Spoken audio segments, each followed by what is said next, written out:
Good morning साथियों। भारतीय सेना ने पकड़ी एआई की राहत।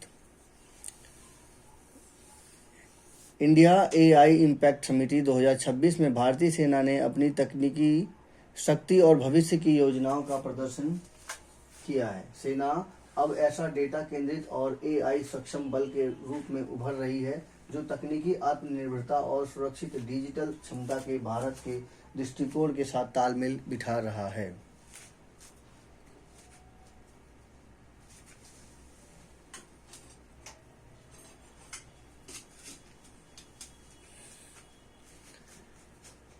संचालन क्षमता और स्वदेशी समाधान। मेजर जनरल वीटीएस वाइचरण, जो सेना सूचना प्रणाली के अतिरिक्त महानिदेशक हैं, ने समिट में बताया कि सेना एआई के कार्यान्वयन के मार्ग पर मजबूती से आगे बढ़ रही है।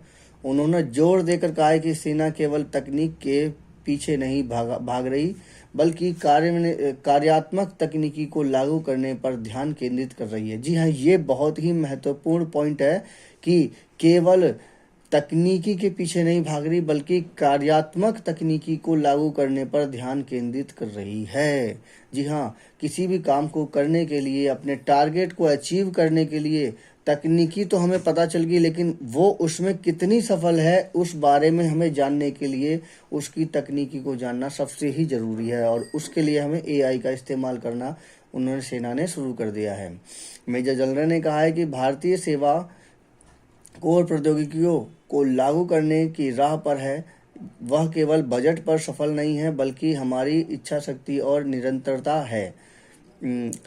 हमारे नेटवर्क अब एकीकृत हैं और हम मल्टी डोमेन ऑपरेशन के लिए पूरी तरह तैयार हैं। उन्होंने रेखांकित किया है कि भारतीय उद्योग जगत और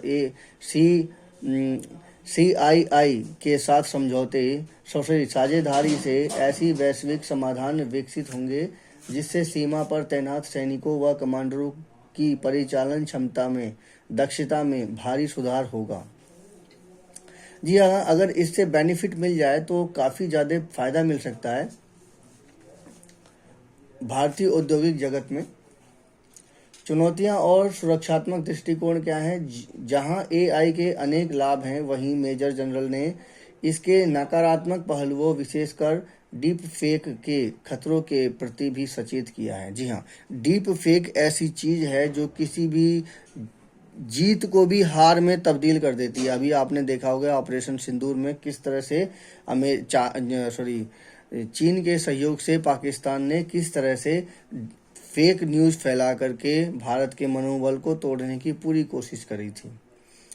उन्होंने स्पष्ट किया कि सेना इन खतरों से निपटने के लिए उच्च सटीकता वाले एआई अनुप्रयोगों पर काम कर रही है। उच्च सटीकता वाले एआई प्रयोगों का काम करना सबसे ज़रूरी है, जो मानव को भ्रमित ना कर पाए।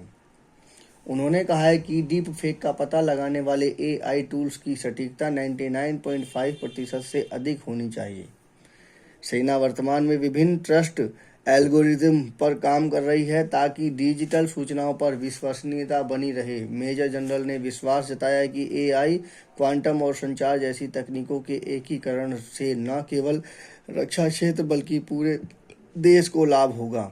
जी हाँ, ये बहुत ही महत्वपूर्ण है कि अगर हम एआई से कोई वीडियो बनाते हैं, अगर उसमें कोई बिल्कुल सेम की सेम ही बन रही है, तो ये समझ लीजिए कि इससे हमारे देश को खतरा है। इससे भारत क्या पूरे विश्व पे ही खतरा बन सकता है। कोई किसी की भी वीडियो बना करके उसे ब्लैकमेल कर सकता है। तो ऐसी स्थिति में ये बहुत ही ज़रूरी है कि सेना एआई पर पूरी तरह से कमांड बना ले, तभी जा कर के वो एआई को लॉन्च करे। और ये लाना भी ज़रूरी है आम पब्लिक के लिए, और इससे बचने के लिए भी ज़रूरी है। सेना को अपनी पूरी कमांड होनी सबसे ज़रूरी है।